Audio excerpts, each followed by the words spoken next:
7,000 साल पहले श्री राम अवतरित नहीं हुए थे।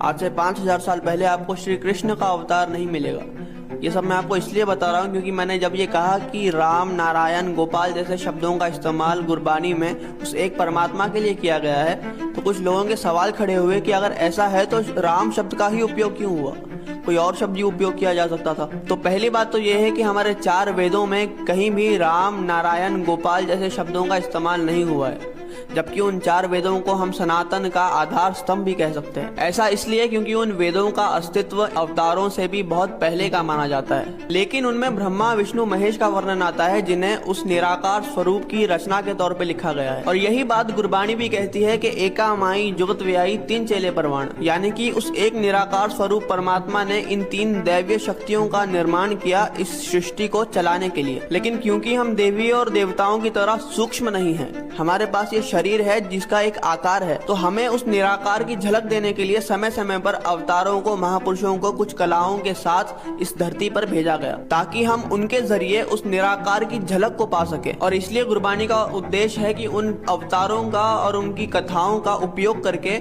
हमें उस निराकार से जोड़ा जा सके। इसलिए जब आप गुरबानी में राम, नारायण, गोपाल जैसे शब्दों को पढ़ते हो या उन कथा कहानियों को पढ़ते हो जो उन अवतारों से रिलेटेड है, तो इसका मतलब ये बिल्कुल नहीं है कि गुरबानी में उन अवतारों को पूजा जा रहा है। इसका मतलब ये है कि हमें उन दैवीय शक्तियों के जरिए उस निराकार से, उस परमात्मा से जोड़ने की कोशिश की जा रही है। और ये वही निराकार स्वरूप परमात्मा है जिसे हमारे वेद, पुराण बार बार दोहराते रहते हैं। इसलिए अगर आप उस निराकार स्वरूप को कृष्ण कहकर, राम कहकर, अल्लाह कहकर, वाहिगुरु कहकर बुलाते हो तो इसमें कुछ गलत नहीं है। लेकिन अगर आप ये बोलोगे क्योंकि हम इस नाम से बुलाते हैं तो सारी दुनिया को भी इसी नाम से बुलाना पड़ेगा, तब इस अद्वैत से द्वैत का निर्माण होगा और हम एक दूसरे की मान्यताओं को गलत साबित करने में अपना जीवन गवा देंगे। हाथ कुछ नहीं आएगा, क्योंकि चाहे आप उसे किसी भी नाम से, किसी भी स्वरूप में पुकारे, अंत में तो वह एक ही है। हरे कृष्ण। भगवद गीता अध्याय 12 श्लोक संख्या 2।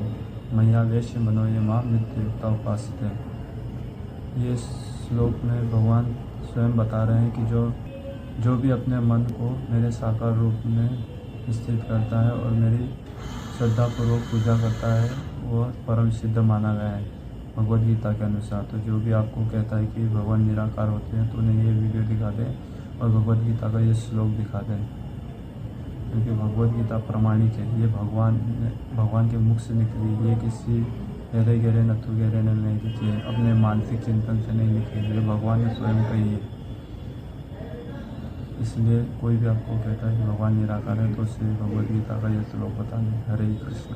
भगवान साकार रूप है और उनसे हम बातचीत भी कर सकते हैं, हमारे आचार्यों ने बताया।